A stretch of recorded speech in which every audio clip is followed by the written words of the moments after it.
Hi friends, నేనైతే ఇవాళైతే ఆడుకోవడానికి వెళ్ళలేదనమాట. ఇట్లా ఒక గ్రౌండ్కి అని చెప్పి వచ్చాను. ఆ గ్రౌండ్కి వచ్చాను. ఇప్పుడు ఆ గ్రౌండ్ అయితే మీకు చూపిస్తాను. అంటే ఇక్కడ మన కావిల్లో పాత సాయి మహల్ అయితే పాల్గొడదు కదా, అక్కడికి వచ్చినాను ఆ గ్రౌండ్కి. ఆ గ్రౌండ్ చూపిస్తాను. చూడండి, ఇక్కడ ఉంది గ్రౌండ్. అంటే ఇదనమాట.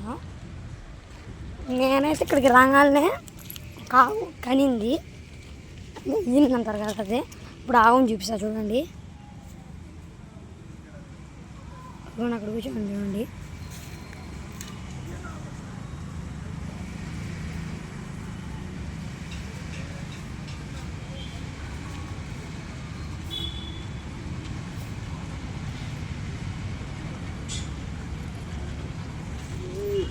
దాని దగ్గరికి వెళ్ళాలంటే చాలా భయం వేస్తుంది. కొమ్ముతుంది నాయన, నీ పౌడరీ.